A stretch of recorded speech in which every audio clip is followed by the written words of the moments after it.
La siguiente es una producción de 360podcast.sb.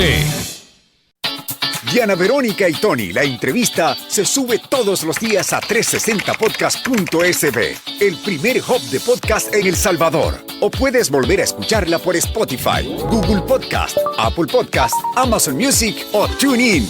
Dale clic a la campanita para que recibas la notificación. Este día, en el Corre de la Mañana, le damos la bienvenida a...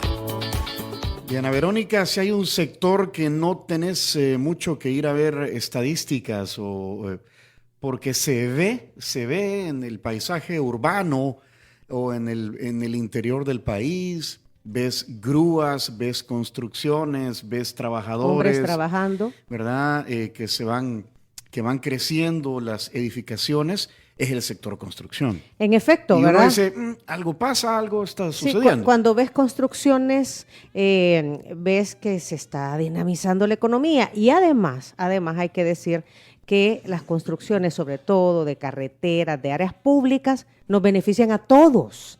Entonces, esto es positivo para el país. Porque de repente ves un edificio de apartamentos, eso beneficia a un sector, pero cuando ves calles, cuando ves parques, cuando ves intervenciones así de espacios públicos, eso es bueno porque eso nos sirve a todos.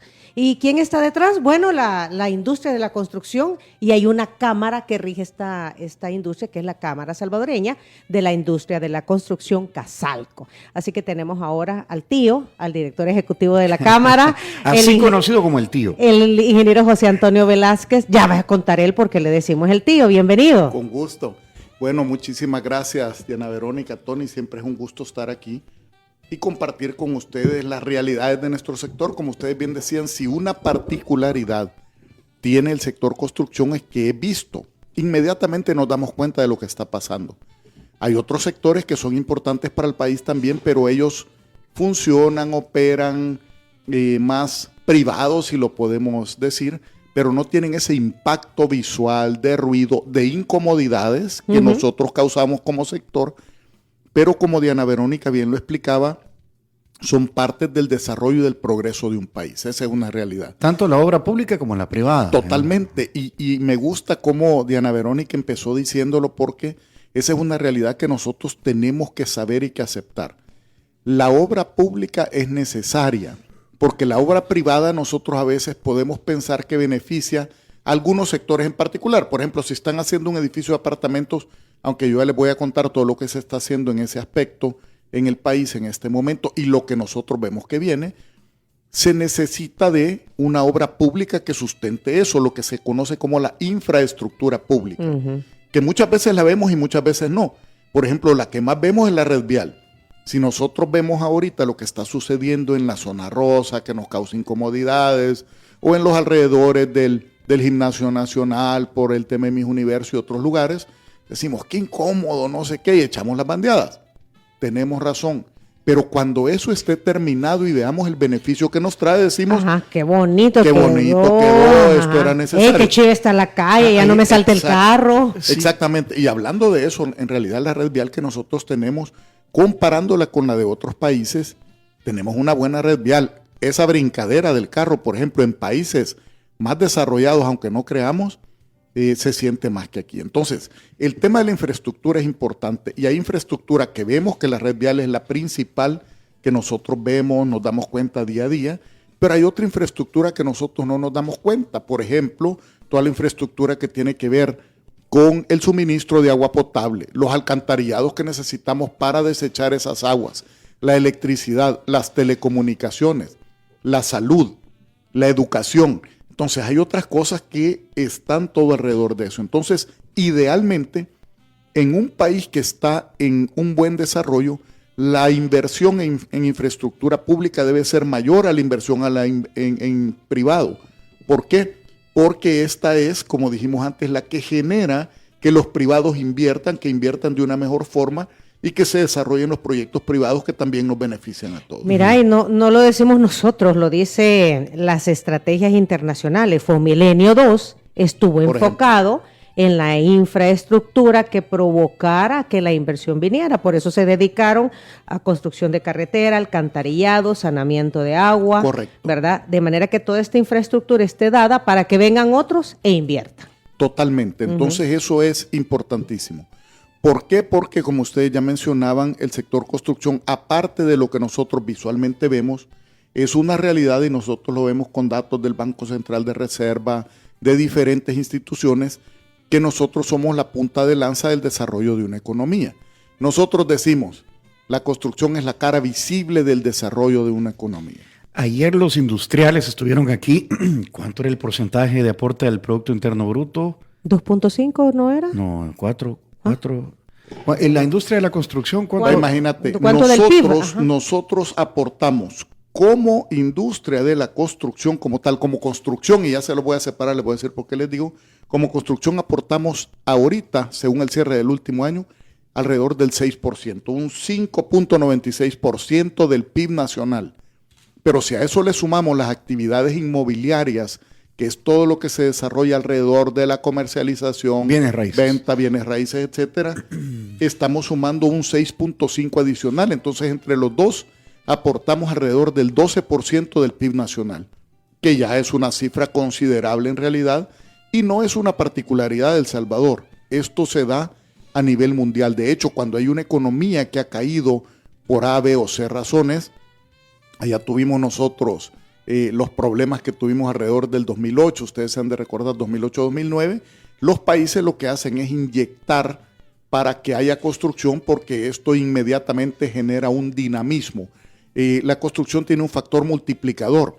Por cada dólar invertido, según el último estudio que nosotros tenemos, se generan 2 o 3 dólares en la economía nacional por todo el movimiento que esto está generando en el país. José, hay algo que vengo escuchando y lo hemos platicado aquí con gente que está inmersa en el negocio de bienes raíces. Ya dijiste tú, es como otro 6% de aporte al PIB. Correcto. Hablan que hay mucha construcción en altura para un sector privilegiado de la población. No hay construcción en altura para sectores clase media, interés social, eso. O clase media trabajadora. Claro, y esto está haciendo que muchos salvadoreños en el exterior compren 3, 4 apartamentos de un solo. Hay gente que está comprando en planos, hay gente que Airbnb y todo esto. Y se habla de una burbuja inmobiliaria o que puede haber una situación de riesgo. ¿Lo has escuchado tú y si estamos ante eso? Mira, sí se escucha, siempre hay especulaciones alrededor de esos temas y de los desarrollos. No creemos nosotros que sea el caso nuestro por una particularidad. Lo que pasa es que en El Salvador, y quiero llegar después a lo que tú decías, a otros segmentos o a otros sectores que se deben de atender necesariamente. Lo que pasa es que el déficit habitacional que nosotros tenemos es bien alto. Y ¿Cuánto es, perdón? Nosotros tenemos un déficit habitacional de alrededor de unas 400,000, tal vez, unidades habitacionales, ¿verdad? Y no tenemos un dato estadístico último, pero ronda por ahí. Entonces, y eso está en todos los segmentos. Lo que pasa es que lo que nosotros vemos, tal vez por las zonas en que nos movilizamos, lo que tenemos a la vista, etcétera, es que hay más desarrollos, y es verdad, para algunos segmentos que son los que tienen un mayor poder adquisitivo, que viene desde los que, bendito sea Dios, se han ido fuera del país, los que conocemos como hermanos lejanos, que invierten porque ya ellos hicieron su dinero afuera y lo quieren invertir para regresar, o para tenerlo como una renta, como un alquiler, los alquileres a corto plazo que tú ya los mencionabas, el Airbnb, por ejemplo, lo cual es sumamente positivo. Pero también es cierto que hay una gran necesidad. Eso es una pirámide. Entonces la pirámide, a donde más déficit tenemos nosotros, el mayor déficit lo tenemos en la base de la pirámide, del centro para abajo, lo que tú decías, Diana Verónica, la clase media, trabajadora, hasta de la clase media trabajadora, sí, hacia abajo. Entonces, eso es un tema que todavía se tiene que abordar. Nosotros entendemos claramente que en este quinquenio se trabajó muchísimo en el tema de la seguridad, porque era necesario que nosotros mejoráramos la seguridad, porque eso mejora todas las condiciones en las que nosotros trabajamos, estudiamos, nos movemos, etcétera, etcétera, etcétera, nos movilizamos. Pero sí es cierto que en un próximo quinquenio se tiene que entrar con mayor fuerza a atender a estos segmentos o a estos sectores que han estado la debida atención. Y eso lleva un montón de cosas de por medio. Es un trabajo conjunto que tenemos que hacer entre el gobierno o los gobiernos. ¿Por qué decimos los gobiernos? Porque está el gobierno central y los gobiernos municipales. No, y esto es a largo plazo, además. Correcto. Pues esto no se va a resolver en 5 años. Se tiene que venir trabajando, tener los inmuebles, llámese terrenos para poder construir, definir el tipo de construcciones que se van a hacer. El construir en altura tiene lógica, tiene sentido. Si tú vas a hacer vivienda de clase media o baja o interés social, como se conoce, tenés que hacer siempre construcción en altura, pero no podés llegar a niveles tan altos por una razón bien particular. Ahí, por lo general, estás llegando a 3, 4 niveles porque ya no utilizas elevadores, por ejemplo. Y esto tiene un sentido porque los elevadores, o sea, todo lo que tú le metes a una infraestructura comercial, habitacional o lo que sea, te encarece al final del día todo lo que vas a tener. Y no solo te encarece el momento de la construcción, sino que también te encarece el mantenimiento que tenés que hacer, el tener un régimen de condominio establecido para que esto se haga, etcétera. Y es que ha habido una realidad, porque tú lo mencionaste, Tony, y es que la construcción en altura se está desarrollando más y esto tiene varias razones de ser. Uno es una razón cultural, ¿verdad? Nosotros ya culturalmente hemos ido migrando, nos hemos dado cuenta que en otros países, los que se llama el primer mundo, en realidad, o el segundo, porque dicen que nosotros somos tercermundistas, pero vamos caminando para salir de eso, la mayoría son construcciones en altura. ¿Por qué? Porque se construye en los núcleos urbanos y los núcleos urbanos tienen un menor impacto hacia el medio ambiente porque ya han sido impactados.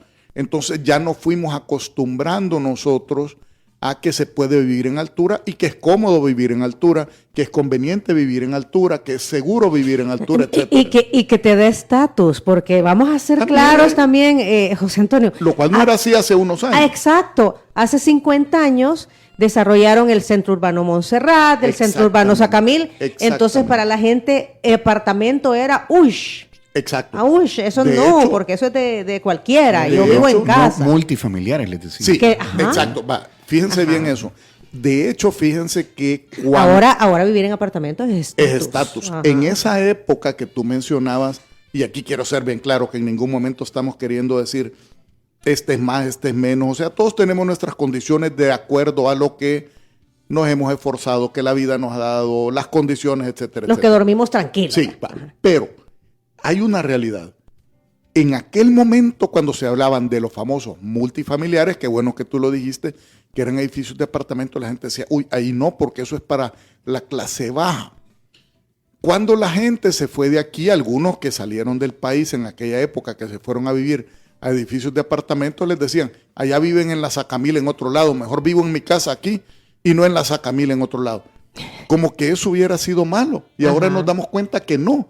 Lo que tenemos que hacer es que tenemos que aprender a convivir en realidad en un condominio, en este caso condominios verticales, pero miren, si ya también muchos de los lugares donde nosotros vivimos se han convertido en condominios, solo que son condominios horizontales, porque a raíz de la misma inseguridad que teníamos, fueron obligando a cerrar los espacios, etcétera.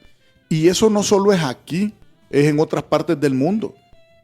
No nos vamos a meter en ese tema, pero si vemos ahorita lo que está sucediendo en Israel, la guerra, etcétera, se habla mucho de los kibbutz, que son condominios cerrados a donde la gente vive. Pero volviendo a nuestra realidad, en realidad la construcción en altura por eso es.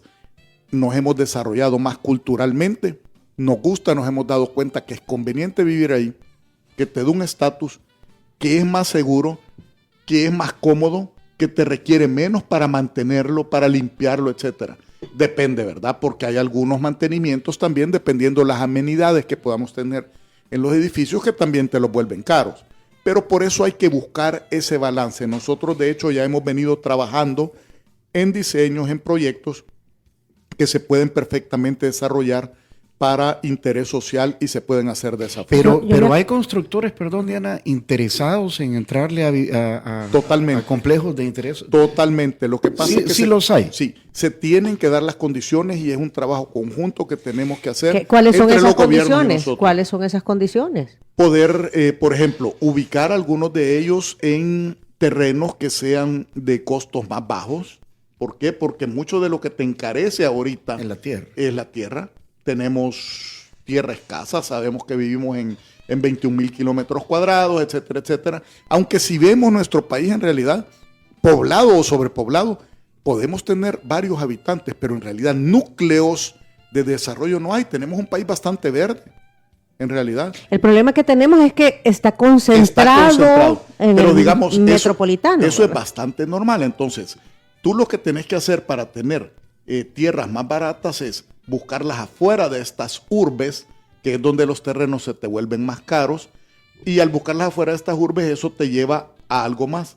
Tenés que mejorar el transporte, tenés que mejorar el transporte público. A mí me gusta decir esto porque es una realidad, y es que un país desarrollado no es aquel donde el pobre o el que tiene menos condiciones económicas puede tener un vehículo. Un país desarrollado es aquel donde el que tiene mejores condiciones económicas o el rico, como se le llama, pueda viajar en el transporte público. Ese es un país desarrollado. Entonces, Esa es una muestra. sí, entonces, idealmente nosotros lo que tenemos que hacer también para mejorar esto es mejorar las condiciones de transporte. Ya hay proyectos encarrilados o encaminados a eso. Ahorita se está empezando, hace 2 días, se empieza ya, por ejemplo, a construir el viaducto Los Chorros. Eso va a generar una comunicación importante entre el occidente del país y San Salvador como tal. Hay muchos desarrollos habitacionales que están en ese lado. Te puede eso llevar a que haya más desarrollos en esa parte. La parte otra que está fuerita del Gran San Salvador, Apopa, Nejapa, o sea, tenemos propiedades. Y que nosotros hablamos del tema de medio ambiente, sí es cierto, pero miren, el desarrollo no lo podemos detener. Lo que tiene que haber es un balance y buscar esta sostenibilidad que debe de haber en el desarrollo de los proyectos. Hablando de desarrollo, yo les decía que el otro día leyendo al respecto, decía, y concuerda con lo que tú acabas de decir, ¿qué es desarrollo? Igual la búsqueda del equilibrio. Es correcto. En todos los sentidos. Exactamente. Nosotros como gremial hemos participado muchísimo en mesas de trabajo y siempre decimos eso, o sea, pensar, yo porque quiero conservar el medio ambiente, ya no voy a desarrollar nada.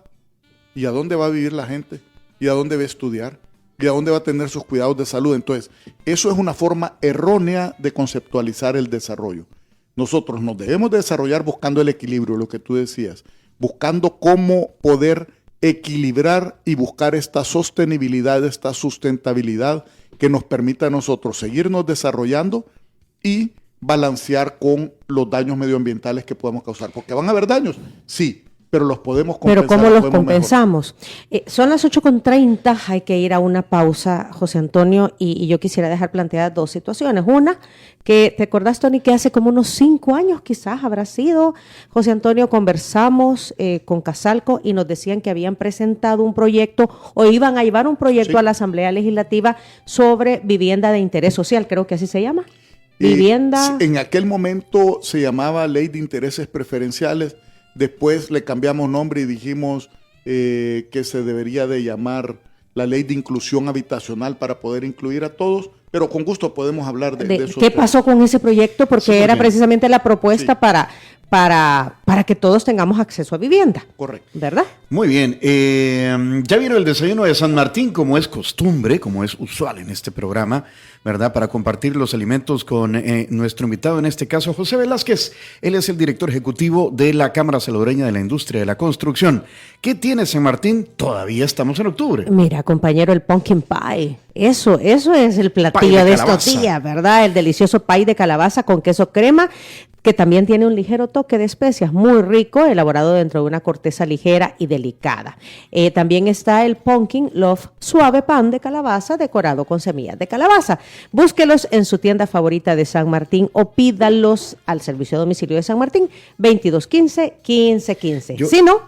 Si no, bueno, haga como nosotros, como sucede en este programa. Línea Rosa, que es un transporte de mujeres para mujeres, trae el desayuno de San Martín hasta nuestra cabina. Y así lo puede llevar a usted, ¿verdad? O lo que usted necesite. Lo que usted necesite, señorita. 6200-4491 es el WhatsApp y la aplicación Línea Rosa App. Quisiera dejar planteada una pregunta. ¿Va a haber un reordenamiento territorial con los distritos, departamentos y todo esto? No sé si ya, me imagino lo tienen que haber visto por temas de permisos de alcaldías, de construcción, de OPAMS y todas estas, ¿verdad? Que tienen que ver con todo lo preparatorio para una construcción. Vamos a ver ya le dejamos tarea al tío. ¿Cómo lo están viendo? Ya volvemos.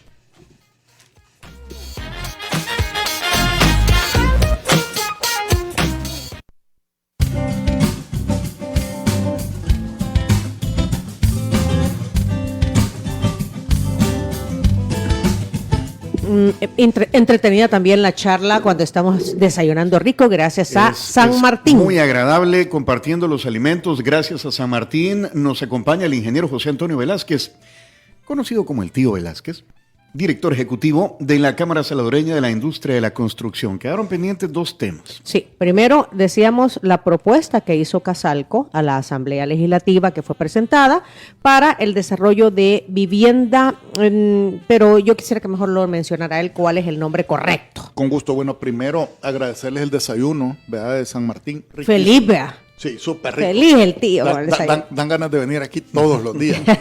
y más como dice nuestro amigo ya, de choto. De choto. Bueno, miren, la verdad es que sí, plantearon aquí dos temas y con gusto se los explico. En aquel momento nosotros habíamos desarrollado un proyecto de ley que inicialmente le llamábamos la Ley de Intereses Preferenciales. ¿Por qué lo llamamos así? Porque así es como se llama en otros países. Por ejemplo, en Panamá la manejan como Ley de Intereses Preferenciales. Pero le fuimos dando mayor forma a esto porque Colombia también tenía una ley que le habían llamado Mi Casa Ya. Y nosotros dijimos, en realidad esta es una ley que nosotros estamos haciendo para que la mayor parte de gente pueda tener vivienda. Entonces la llamamos la Ley de Inclusión Habitacional. En aquel momento sí, la discutimos, hicimos una propuesta en la asamblea, pero cuando ya hubo el cambio de gobierno, que llega el gobierno del presidente Bukele, nosotros retomamos el tema, obviamente ya acercándonos al Ministerio de Vivienda, porque recordémonos que antes había un viceministerio de Vivienda bajo el MOP, y el presidente Bukele tuvo a bien formar el Ministerio de Vivienda, porque en realidad ese tema es tan importante que sí necesita de un ministerio completo. Han habido avances, no en la ley como tal, ya les voy a comentar, pero sí han habido avances encaminados a poder agilizar y facilitar la adquisición de vivienda por parte del gobierno, manejado principalmente en el Fondo Social para la Vivienda.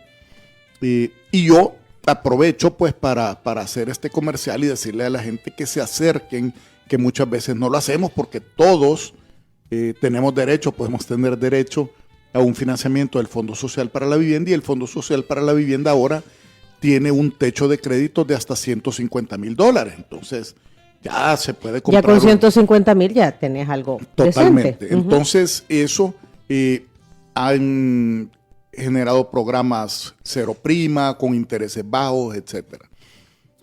Hemos venido hablando sobre el tema con la actual ministra de Vivienda, con Michelle Sol, con quien tenemos una excelente relación también.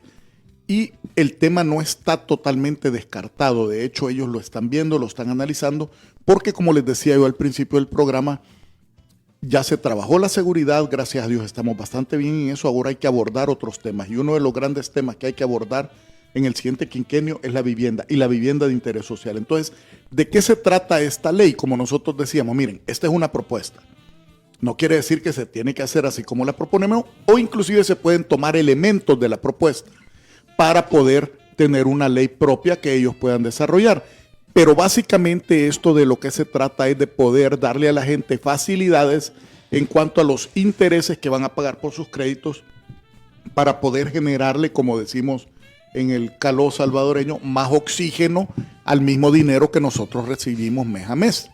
O sea, tal vez no vamos a poder mejorar los ingresos de las familias, pero tomar en cuenta los ingresos del grupo familiar, y que al haber una reducción en la tasa de interés, esto puede permitir que una familia pueda adquirir una vivienda de un precio más alto con una cuota más baja, lo cual siempre es conveniente. O sea, voy a deber lo mismo, pero voy a estar pagando mes a mes menos, que yo necesito también ese dinero para vivir.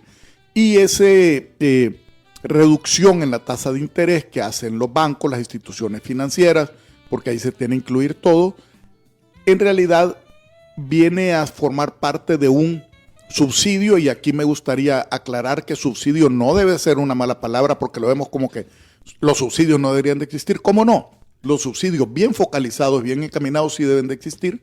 Este es un subsidio que se genera y que en realidad al final del tiempo de un crédito se termina recuperando a través de todo lo que la construcción y la compra de este inmueble va generando en la economía misma. Por ejemplo, los impuestos que se pagan, los impuestos municipales, los impuestos sobre la renta. En la construcción se generan impuestos de valor agregado sobre la compra de materiales, la mano de obra, etcétera, etcétera. Entonces, todo eso se va retornando, y al final de un tiempo que nosotros ya hicimos las corridas financieras, este subsidio termina no siendo un subsidio, sino que se termina recuperando. Obviamente en el tiempo, y esto depende también de las finanzas del Estado para poder generar estos subsidios. Y eso lo están hablando con el Ministerio de Vivienda. Sí. El Ministerio, ¿por qué? Porque también ellos pues están conceptualizando sus leyes, y lo que nosotros hicimos es darles aportes para que ellos puedan obviamente tomar lo que ellos consideren conveniente, no necesariamente lo que nosotros planteamos. Claro. ¿Cómo queda entonces, y era el otro tema pendiente, va a haber un reordenamiento político territorial? Correcto. Surgen municipios, van a haber municipios más grandes, sí, ¿verdad? Que van a incluir distritos que ahora son municipios. Sí. Y de ahí pues, porque las alcaldías son las que dan los permisos de construcción, pues sí, hay áreas a donde sí son las alcaldías, hay áreas donde es el Ministerio de Vivienda. Depende de la ubicación, pero lo que tú estás planteando en realidad, Tony, es un punto muy importante. A ver, en un país como el nuestro, con 14 departamentos, 21,000 kilómetros cuadrados, tener 262 municipios es una exageración. Nosotros siempre lo vimos así. El reordenamiento va a ser a partir del próximo año, cuando sean las elecciones municipales, que baja de 262 a 44 municipios, nosotros lo vemos como algo positivo. ¿Por qué? Porque como tú bien lo mencionabas, hay municipios cabeza ahorita que van a absorber a otros municipios, y quizás voy a hablar de uno en particular porque lo tengo bien claro. Por ejemplo, la Libertad Este. La Libertad Este va a absorber Antiguo Cuscatlán, Nuevo Cuscatlán, San José Villanueva, Huizúcar y Zaragoza. Imagínate tener 5 municipios en uno solo. Ahí viene una lucha política un poco épica. Digamos, va a ser un tema interesante, ¿verdad? Pero, digamos, desde el punto de vista territorial, muy beneficioso. ¿Por qué? Porque estos 5 municipios que yo te acabo de mencionar, que dicho sea de paso, es a donde se está corriendo, desarrollando mucho del Gran San Salvador, ¿verdad? Está yendo hacia esa zona de la Libertad Este. Necesita tener una uniformización de tasas, por ejemplo, para que no haya, aquí pago tanto, pero si me cruzo 5 pasos para allá que estoy en el otro municipio, pago menos, o en el otro pago más. Y el mismo territorio, sí. Espérame, o sea, sí. mejor agarrar un municipio grande, que ahora se va a llamar la Libertad Este, lo estoy usando como un ejemplo pues, de los 44 que van a haber, y decís, miren, ¿por qué no hacemos una buena planeación urbana de los 5 municipios, ya no de uno, porque uno es muy pequeño, 262 atomizados son demasiados? Mejor agarras eso y decís, ordenémoslo territorialmente. ¿Qué es lo que queremos? ¿A dónde vamos a hacer esto y esto? Y ya el desarrollador inmobiliario, en este caso el constructor, que somos nosotros, tenemos claro qué podemos hacer, a dónde lo podemos hacer, e invertir en una forma adecuada. Y también tener reglas claras de qué pasaría en el caso de los pagos de las tasas, de los impuestos municipales, etcétera, etcétera. Porque también adicional a eso, como tú bien lo mencionabas, existen las oficinas de planificación. Ahí está la OPAMS, ahí está Musdeli, por ejemplo, en La Libertad, etcétera. Hay muchas más alrededor de nuestro territorio nacional. Entonces, estas también se van a reducir. Estas deberán readecuarse. Exactamente. Por ejemplo, nosotros hemos hecho cuentas que, para darles un ejemplo, la OPAMS, el COAMS, el Consejo de Alcaldes del Área Metropolitana de San Salvador, está conformado actualmente por 14 municipios. Que es el Gran San Salvador. Es el Gran San Salvador. Uh-huh. Y ahí está la Oficina de Planificación del Área Metropolitana, que es la OPAMS. Entonces atiende 14 municipios. Ahora, con el nuevo ordenamiento territorial que va a haber a partir del próximo año, estos 14 van a pasar a ser 4. Es más fácil. O sea, siempre es bueno tener una diversidad de pensamientos para que te aporten, para que te hagan críticas constructivas, etcétera, pero tampoco tantos como para que te obstaculicen muchas veces las decisiones que tienen que ver con 4 que son los principales municipios, tal vez que tenés de estos 14, y alguien de los chiquitos, sin querer decir que los chiquitos no son importantes, se va a oponer y no podés entonces desarrollar un plan que tú tuvieras. Entonces nosotros lo vemos eso como algo muy positivo que se dé y que va a ser mucho más fácil trabajar de esa forma. Mira, saludos a Oscar Levy, que me ha enviado esto, te lo pasé. Te lo pasé ahorita, dice: Gran Feria de Vivienda e Inversión y Turismo, del 30 de noviembre al 3 de diciembre en Maryland. Sí, interesante. Para comprar en El Salvador, compre la casa de sus sueños para su inversión o retiro. Visite los paraísos escondidos de El Salvador. Invierta en proyectos de desarrollo económico. Y hablan mucho de tu inversión hoy, es tu retiro del mañana, y ahí están los contactos. Pues sí, son los sí, hermanos lejanos. De hecho, conozco a Oscar, hemos hablado del tema. Nosotros como Casalco no hemos participado de estas ferias afuera porque nuestros desarrolladores inmobiliarios tienen, digamos, su mercado bastante cubierto con lo que está pasando. Tenemos un déficit, como decíamos, pero siempre es interesante que hayan movimientos para promover la compra de viviendas desde afuera, definitivamente. Pero vuelvo a lo de la que te pregunté, de la supuesta burbuja inmobiliaria. Porque dicen, lo que pasa es que los hermanos lejanos son los que están encareciendo el precio de la tierra o de los apartamentos o las casas, porque están... La oferta y demanda. Están comprando... Sí. Porque como hay mucha demanda y poca oferta, entonces el de la oferta aprovecha y sube precio, pues. Lo cual es bueno para los desarrolladores. Pero fíjense que en realidad el precio, el incremento de precio en un inmueble no depende exclusivamente de eso. Hay otros factores que afectan. Tuvimos los problemas de los materiales cuando se desató, bueno, con la pandemia, la guerra de Ucrania-Rusia, etcétera, etcétera.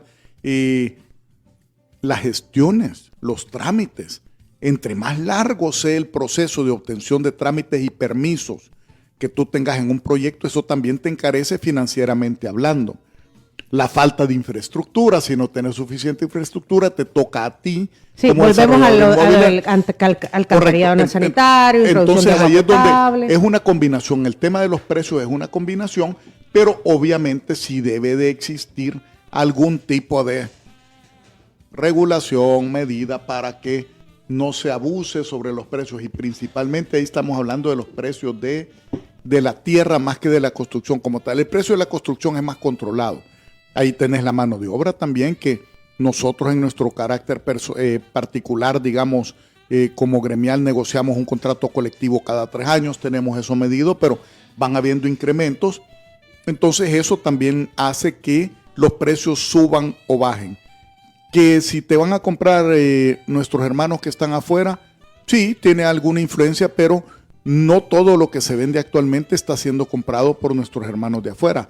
Mucho es consumo local también. Volvemos al punto por el déficit habitacional mismo que tenemos. José, ¿cómo se está comportando el centro de San Salvador con la revitalización? Ese es un tema súper interesante. ¿Qué han sentido ustedes? Hay interés. Ya hay desarrolladores inmobiliarios que tienen sus ojos puestos en tener desarrollos en el centro de San Salvador. Este es un proyecto que viene ya desde hace varios años. Desde cuando el presidente de la República era alcalde de San Salvador, fue cuando en realidad se empezó a tomar eso, a revitalizar, como tú bien lo dijiste, el centro histórico. Y ahorita, bueno, no ahorita, hoy ni ayer, sino que hace unos meses, se creó también una nueva ley para desarrollar el centro. Una oficina especial. Correcto, es la Oficina de Planificación o Desarrollo del Centro Histórico de San Salvador, con un presidente que está ahí, que es el ingeniero Honles, muy enfocado en lo que ellos quieren hacer, y nosotros sí creemos que el centro histórico se va a desarrollar bajo las condiciones que ellos quieren. Ellos tienen condiciones de incentivos y otras cosas que van a mejorar definitivamente las condiciones para que se pueda construir y desarrollar. Sabemos que ya se van a construir ahí o readecuar algunos edificios que hay para tener hoteles, tal vez edificios de apartamentos. Uno pensaría, pero yo me fuera a vivir al centro. Bueno, depende si en otras partes del mundo es un privilegio. El lujo es vivir en el centro. Ajá, es el privilegio. Eso te iba a decir, ¿cómo te lo imaginas? Porque yo me imagino comercios en los bajos. Correcto. Y apartamentos Sí. u oficinas en los altos. Tenemos que hacer, segundo piso. sí, porque tenemos que acercar todos los servicios, etcétera, para que tengamos que movilizarnos menos, ¿verdad? Porque esa es otra parte del por qué nosotros vamos buscando ciertas áreas para vivir, porque nos queremos desplazar o movilizar menos, también por los problemas de tráfico que tenemos. Que no quiero entrar en ese tema, pero para mí el problema de tráfico depende mucho más de la educación. Para todos los que me están oyendo, miren, somos unos maleducados. No dejamos pasar al otro carro, nos quedamos bloqueando los cruceros, nos tiramos el semáforo cuando no nos corresponde, parqueamos en la calle cuando hay estacionamientos que podemos pagar para estacionar nuestros vehículos. Por favor, eso es una barbaridad. Yo les voy a poner un ejemplo. Ahí subiendo el Paseo General Escalón, que a mí me toca todos los días, alrededor del Hospital de Diagnóstico, que es un centro de salud, hay 3 estacionamientos que pueden pagar. Exacto. Y los estacionamientos están vacíos y las calles están llenas de carros parqueados a ambos lados y la gente todavía se tira en contrasentido para salir al Paseo General Escalón. Por favor. Por favor, sí. O sea, eduquémonos. Tenés eduquémonos. toda la razón. Yo cuando he ido al Hospital de Diagnóstico me he hecho la misma pregunta. Porque el Hospital de Diagnóstico construyó su edificio de estacionamiento y enfrente abrieron otro. Correcto. Y está el gran rótulo de no estacionar, porque esa calle es prohibido estacionar. Y está llena de carros y vos decís, ¿y quién va al Hospital de Diagnóstico? Todos tenemos el dólar. Exacto. Ajá. Porque hablando del dólar, vayan a ver los carros que se parquean en la calle. Cabal. Me van a decir que no tienen $1 para pagar la hora que van a estar ahí. Pobrecitos. Sí, o sea.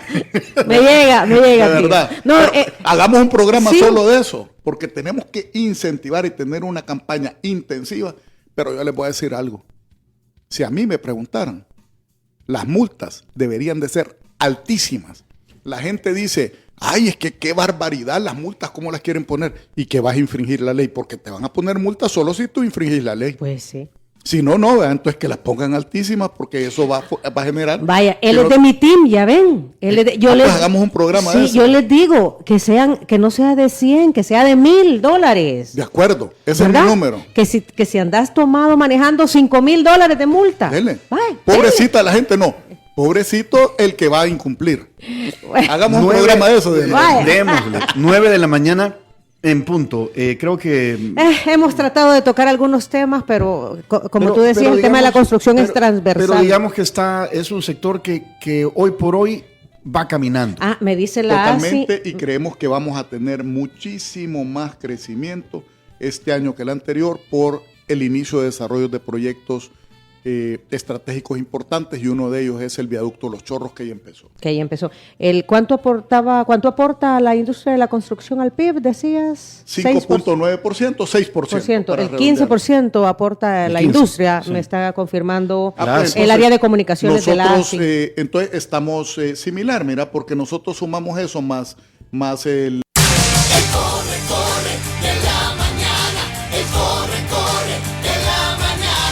Síguenos en Instagram como Diana B y Tony. Diana Verónica y Tony. Esta fue una producción de 360podcast.sb.